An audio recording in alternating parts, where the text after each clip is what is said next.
Hi friends, ഞാനിന്ന് നിങ്ങളുമായിട്ട് share ചെയ്യാൻ പോകുന്നത് എന്നത്തെയും പോലെ എല്ലാവർക്കും യൂസ്ഫുള്ളായ നല്ല അടിപൊളി ടിപ്സുകളുമായിട്ടാണ്. അപ്പോൾ വീഡിയോ സ്കിപ്പ് ചെയ്യാതെ കാണുക. ചാനൽ സബ്സ്ക്രൈബ് ചെയ്യാതെ കാണുന്ന ആരെങ്കിലും ഉണ്ടെങ്കിൽ പ്ലീസ് ഒന്ന് സബ്സ്ക്രൈബ് ചെയ്ത് സപ്പോർട്ട് ചെയ്യാനും കൂടി മറക്കരുത്. അപ്പോൾ നമുക്ക് ഫസ്റ്റ് ടിപ്പിലോട്ട് കിടക്കാം. അപ്പോൾ കത്തികളൊക്കെ നമുക്കൊന്ന് ക്ലീൻ ചെയ്യുന്ന വീഡിയോ ആണ് ഞാൻ ഇടുന്നത്.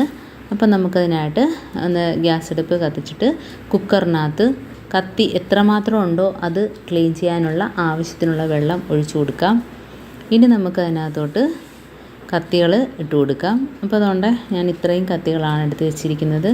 അത് നമുക്ക് പ്ലാസ്റ്റിക്കിൻ്റെ പിടിയുള്ള കത്തികളൊക്കെ കുക്കറിനകത്ത് ഇടാതിരിക്കുന്നതാണ് നല്ലത്. അല്ലാതെ നമ്മൾ തുരുമ്പിച്ച ഇതേപോലത്തെ കത്തികളൊക്കെ അതിനകത്തിട്ട് നമുക്ക് ഒരു വിസിലടിച്ച് എടുക്കാവുന്നതാണ്. അപ്പോൾ അതിനായിട്ട് ഞാൻ ടൂത്ത് പേസ്റ്റ് എടുക്കുകയാണ്. ഇപ്പോൾ ടൂത്ത് പേസ്റ്റിൻ്റെ കവറ് തീരാറാകുമ്പോൾ നമ്മൾ കളയുകയല്ലേ ചെയ്യുന്നത്. അപ്പം ഇതേപോലെ എടുത്തിട്ട് നമുക്ക് കത്തിയിൽ തേച്ച് കൊടുക്കാം. അപ്പം നമ്മൾ ഉപയോഗിച്ചിട്ട് മാറ്റിയിടുന്ന കത്തികളാണ് ഇതേ രീതിയിൽ തുരുമ്പിക്കുന്നത്. അപ്പോൾ അതിനകത്തെല്ലാം ഇതേപോലെ തേച്ച് കൊടുത്തതിന് ശേഷം നമുക്ക് ആ ഭാഗം മുറിച്ചിട്ട് കുക്കറിനകത്തോട്ട് അരിഞ്ഞിട്ട് കൊടുക്കാം.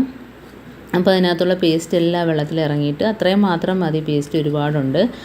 അപ്പം നമുക്ക് അതിനകത്തോട്ട് കത്തികളും കൂടി ഇട്ട് കൊടുത്ത് ഒരൊറ്റ വിസിൽ കുറച്ച് വിനാഗിരിയും കൂടെ ഒഴിച്ചു കൊടുക്കാം. ഒരു 2-3 സ്പൂൺ വിനാഗിരിയും കൂടെ ഒഴിച്ചു കൊടുത്താൽ മതി. ഇപ്പം ഞാൻ ഇത് കുക്കറിനകത്തോട്ട് കത്തികളൊക്കെ വെച്ചപ്പോഴത്തേനും എല്ലാ കത്തിയും വലുതാണ്. അപ്പോൾ കുക്കറിനകത്തോട്ട് ഇട്ട് അടിക്കാൻ പറ്റാത്തത് കൊണ്ട് ഞാൻ വേറൊരു പാത്രത്തിനകത്ത് ഒഴിച്ച് തിളപ്പിക്കുകയാണ് ചെയ്യുന്നത്. നല്ല വെള്ളമൊന്ന് ചൂടായി കിട്ടിയാൽ മതി. ഇതിപ്പം എന്താണ്ട് ഇതിനകത്ത് എല്ലാ കത്തിയും വലുതാണ്. അപ്പോൾ അതിനകത്ത് കൊള്ളാത്തതുകൊണ്ട് അതിനകത്തുനിന്ന് മാറ്റിയാണ് ചെയ്യുന്നത്. ഇപ്പം നിങ്ങൾക്ക് ഇതേപോലെ കത്തി കുക്കറിനകത്ത് കൊള്ളുന്നുണ്ടെങ്കിൽ അതിനകത്ത് ഇട്ടിട്ട് ഇതേപോലെ ഒരൊറ്റ വിസിൽ അടിച്ചാൽ മതി. അതിന് ശേഷം തണുത്തതിന് ശേഷം നമുക്ക് കത്തി പുറത്തോട്ട് എടുത്തിട്ട് ഒന്ന് കഴുകിയെടുത്താൽ മതി. അപ്പം ഞാൻ ഇതേപോലെ ഒരു ചരുവത്തിനകത്ത് ഇട്ടിട്ട് പേസ്റ്റ് തേച്ച് ബാക്കി പേസ്റ്റിൻ്റെ കവറും കൂടെ അതിനകത്ത് മുറിച്ചിട്ടിട്ടുണ്ട്. പിന്നെ 2 ടീസ്പൂൺ അളവിൽ വിനാഗിരിയും കൂടെ ഒഴിച്ച് കൊടുത്തിട്ടുണ്ട്. എന്നിട്ട് കത്തി ഇട്ടതിന് ശേഷം ആ വെള്ളം നല്ലോണം ഒന്ന് ചൂടായി വരുമ്പോഴത്തേനും നമുക്ക് അടുപ്പിൽ നിന്ന് മാറ്റി വെക്കാം. അതുകൊണ്ട് കത്തിയെല്ലാം എല്ലാം ഇളകി വെള്ളം ഒന്ന് തണുത്ത് വന്നിട്ടുണ്ട്. അപ്പം നമുക്ക് ഇതിനകത്തുനിന്ന് മാറ്റാം. അതേപോലെ തന്നെ പ്ലാസ്റ്റിക് പിടിയുള്ള കത്തികളൊന്നും കുക്കറിനകത്തിട്ട് അടിക്കാതിരിക്കുക. ഇനി നമുക്ക് കൈവച്ച് തന്നെ ഒന്ന് തേക്കുമ്പം ആ തുരുമ്പ് ഇളകുന്നതായിട്ട് നമുക്ക് കാണാൻ പറ്റും.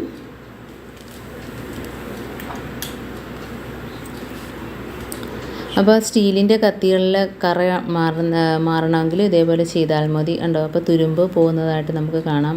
കൈവച്ച് തേക്കുമ്പം തന്നെ തുരുമ്പിൻ്റെ എല്ലാം ഇളകി പോകുന്നതായിട്ട് കാണാൻ പറ്റും. അതേപോലെ തന്നെ നമ്മൾ ചക്കയൊക്കെ വെട്ടിയ കത്തിയൊക്കെ കറ പോകുന്നതിനും ഇതേപോലെ ചെയ്താൽ മതി.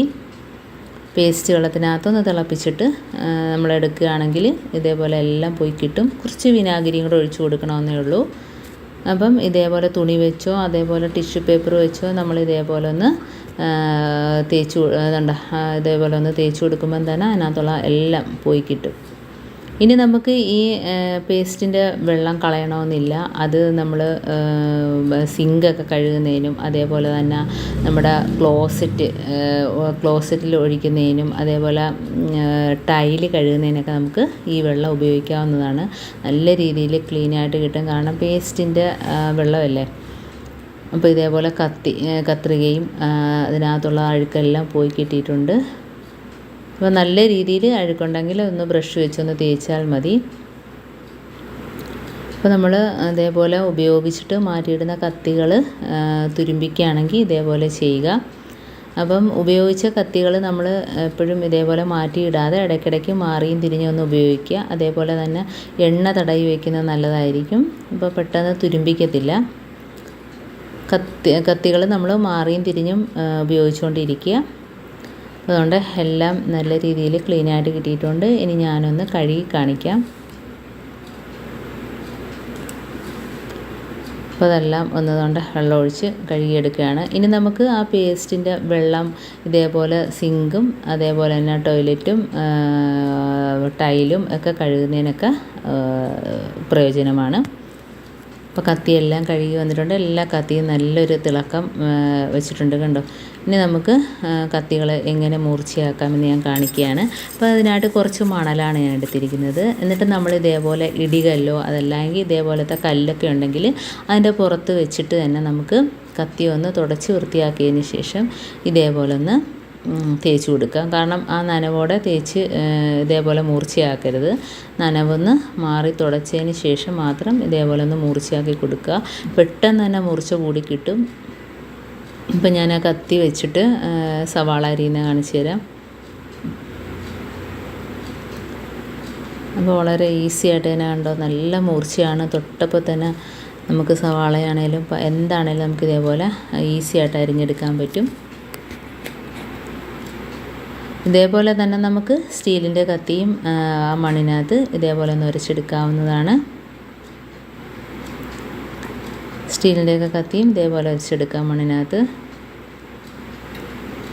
ആ മണ്ണിൽ ആ തരിതരിപ്പുള്ളതുകൊണ്ട് എല്ലാം മൂർച്ചയായി കിട്ടും. അതേപോലെ തന്നെ കത്രികയാണെങ്കിലും ആ മണ്ണിനകത്ത് നമുക്ക് ഇതേപോലെ ഒന്ന് മുറിച്ച് കൊടുത്താൽ മതി. അപ്പോൾ കത്രികയും നല്ല രീതിയിൽ മുറിച്ച് കൂടി കിട്ടും. ഇതേപോലെ ഒന്ന് ആക്കി കൊടുത്താൽ മതി. അതേപോലെ തന്നെ നമ്മുടെ ഗുളികയൊക്കെ തീർന്നതിൻ്റെ സ്ട്രിപ്പ് ഉണ്ടെങ്കിൽ ഇതേപോലെ ഒന്ന് മുറിച്ചെടുത്താൽ മതി. അത് കത്രികയൊക്കെ നല്ല രീതിയിൽ മുറിച്ച് കൂടി കിട്ടും. അതേപോലെ നമ്മുടെ കത്തിയൊക്കെ ഉണ്ടെങ്കിൽ സ്ക്രബ്ബറിനകത്ത് ഇതേപോലെ ഒന്ന് ആക്കി കൊടുക്കുക. ഈ രീതിയിൽ മൂർച്ച കൂട്ടുക. അപ്പം എല്ലാ രീതിയിലും നമുക്ക് കത്തി മൂർച്ച കൂട്ടിയിട്ട് എണ്ണയൊക്കെ ഒന്ന് തടവി വയ്ക്കുകയാണെങ്കിൽ നമുക്ക് കുറേ നാളത്തേക്ക് ഉപയോഗിക്കാതിരുന്നാൽ പോലും പെട്ടെന്ന് തുരുമ്പിക്കത്തില്ല. അപ്പോൾ ഇത്രയേ ഉള്ളൂ എൻ്റെ ടിപ്സ്. നിങ്ങൾക്ക് ഇഷ്ടമായിരിക്കുന്നു. ഇതിലേതെങ്കിലും ഒന്ന് യൂസ്ഫുള്ളായിട്ട് തോന്നിയിട്ടുണ്ടെങ്കിൽ ഒന്ന് ലൈക്ക് ചെയ്യാനും കമൻറ്റ് ചെയ്യാനും സബ്സ്ക്രൈബ് ചെയ്യാനും മറക്കരുത്. ബെല്ലൈക്കൻ എനേബിൾ ചെയ്യാനും മറക്കരുത്. എന്നാൽ മാത്രമേ ഞാനിടുന്ന ഓരോ വീഡിയോസും നിങ്ങളുടെ മുമ്പിൽ നോട്ടിഫിക്കേഷനായി എത്തുകയുള്ളൂ. അപ്പോൾ ഇനിയും നല്ല നല്ല ടിപ്സുകളുമായിട്ട് വീണ്ടും കാണാം. അതുവരേക്കും താങ്ക്സ് ഫോർ വാച്ചിങ്.